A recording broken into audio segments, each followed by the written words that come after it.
this is not just for our clients that we serve that come through the lobby, but it's also for our community. So anyone off the street can come in, they can get a book, they can take it home, they can enjoy it. We just request that you return it so that others can share that opportunity to read as well. In a couple of weeks, we'll also have a mailbox in the front for an after-hours drop-off. So you actually won't have to come into the lobby to return your book or to exchange another one. It'll be out there in the front for you. And I also want to say that we could not pull this off without our Scholastic Education. Karen Love, thank you so much for the donation of the books, for having books with us, and the bookshelves. And I also want to thank our artist, Julie Hubbard. She is a school teacher in Forsyth County, and they wonderfully allowed her to come and join us today for this. And I also have to thank our field program specialist, Libby Dorn, and where's Gina Moon? Right here. Yes, this was their vision. I said, this is what I need, and these ladies brought it together and made this happen. So thank you so much. And now I want to turn it over to Director Tom Rollins. All right, good morning, everybody. I want to thank Scholastic also, Ms. Hubbard, also for y'all's work on this lending library. I think the part of the great part of this lending library is that it helps us do what our agency is trying to do every year, which is remind folks that DFCS is a place to come for all sorts of services. We are here to reach out to the community, to engage with the community, to be of service to the families and children in the state who need us. And of course, we're part of a much bigger system that does include the private sector and those kind people who donate to us in the school system and law enforcement. And in fact, one of the reasons that I'm up here today, not only for this, but we're here for the next couple of days.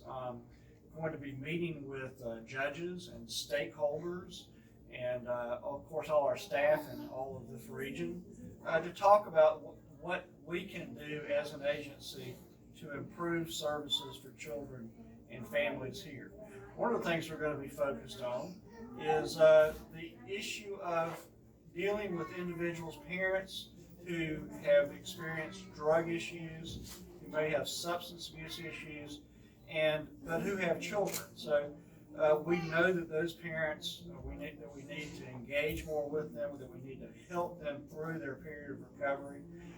And I get this morning to introduce a gentleman who has, as a leader of our state, been on the leading edge of integrating services for individuals with drug issues especially, and all of our systems that serve those individuals, including law enforcement and the courts and our agency. As many of you know, one of Governor Dale's signature achievements, and I think his legacy, is helping folks understand that so many of the folks that we have involved in petty crime, who's also maybe involved with DFCS, are folks who really need help. And his work in criminal justice reform and in promoting our drug and our family treatment courts has been really, I think, very encouraging to all of us who work in child welfare as well, because it helps our families heal and it helps us to put children back with families when that's the right thing to do and create healthy, stable, long-lasting families. And of course, I know that Hall County is his home county, and certainly Governor Ms. Steele, I would never take that away from you, but I always like to remind people wherever I go that I'm from Washington County. Governor Deal graduated from Washington County High School, and Mrs. Deal was living in my grandmother's home as a student teacher when these two. Grandma and Centerville, we like to claim them too. So Governor Deal, Ms. Deal, thank you very much for being here today, and I will turn it over to you. So thank you, Tom. Thanks, Tom. I want to say also thank you to a lot of people who are here. Just thank you for your leadership, to Scholastic, thank you for making the loaning of the books possible, and for all that you do to promote literacy, because you've been a great partner. I'm sure Sandra will allude to that in just a few minutes. This is, I'm proud to have had a part in securing the funding that allowed you to do the expansions that are in progress right now. Certainly a growing need in this community, and I'm pleased with the good work that you're doing.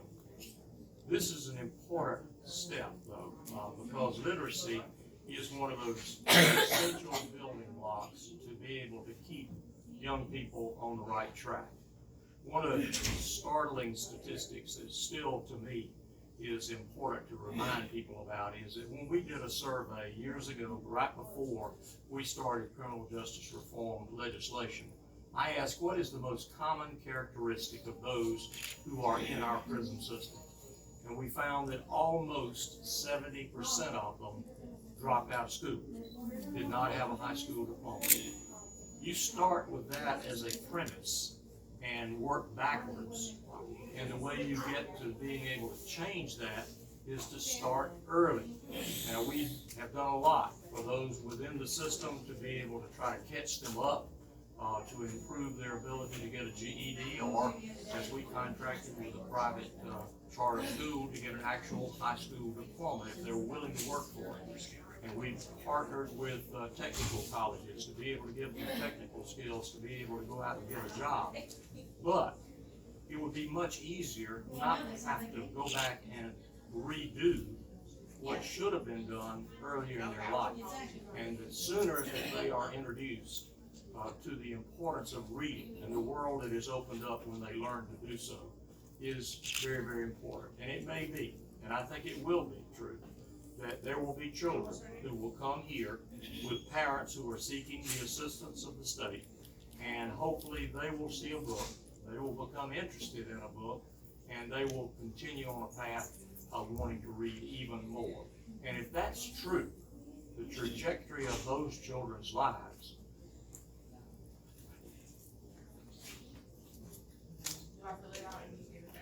will change. And that's what we all want. We don't want to have to continue to worry with people who are in prison and worry about how to get them out. We want to make sure they never go there in the first place. And education is that fundamental building block, and reading is the key to education. So Tom alluded to the various courts that we have nowadays, and I am very proud Hall County is one of the leaders in many of those areas of drug court, DUI courts, family courts, mental health courts.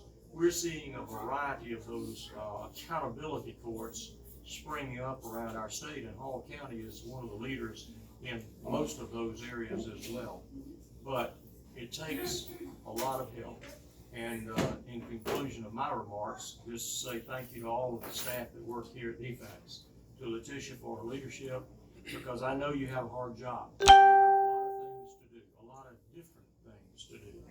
And you encounter sometimes the worst of the worst situations. And it is in your lap to be able to deal with those and to try to find significant answers and solutions. So thank you for that. It's not an easy job, and I certainly appreciate that fact. As I recall, though, we gave them a little bit of a bump up on the raise several years ago, just to say thank you, because we did know how difficult the job was, and really what an attrition rate you had at that time. I hope it has improved as a result of the salary increase. But let me now introduce my wife. This is in her alley more than mine, I suppose, in terms of literacy. And Sandra, of course, has taken that on as one of the primary functions of her job as the First Lady of this state. I think she gave a new dimension to the role of a First Lady. And it's centered around education. So, Sandra?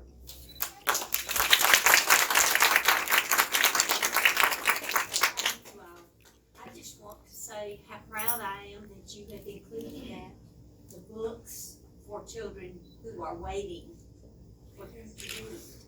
Because that will, I mean, even if they just turn the pages and look at the pictures, they're being exposed to reading. And if by chance somebody is sitting close by and can read to them, that's even better.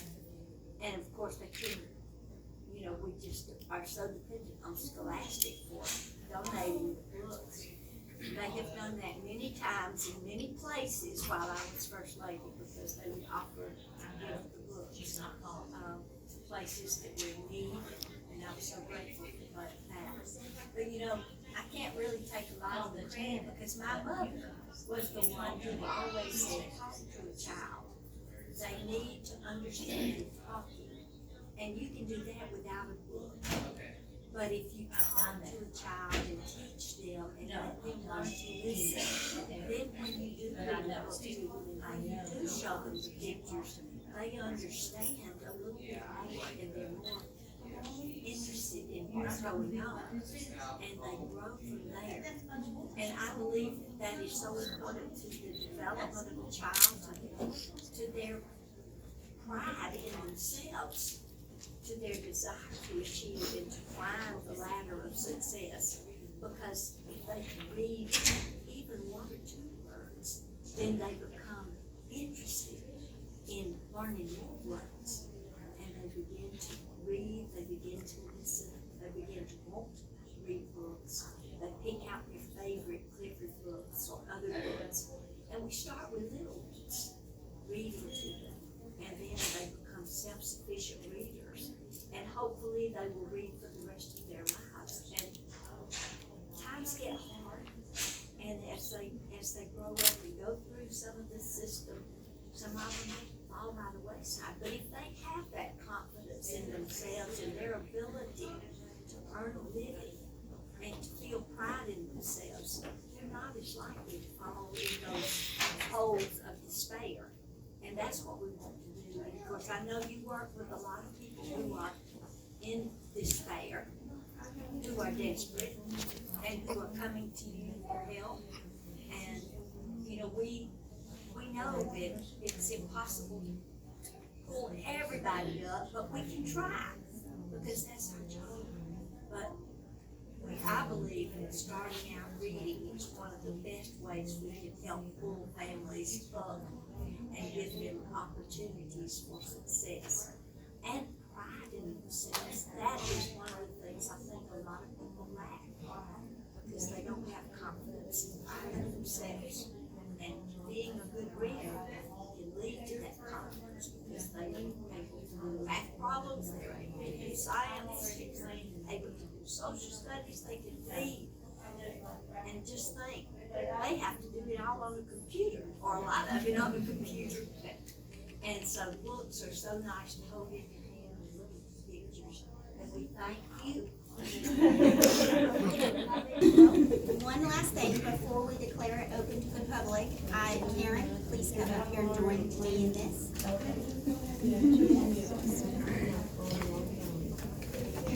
On behalf of Scholastic Education and Hall County DFCS, we want to dedicate this space to you, Mrs. Gill.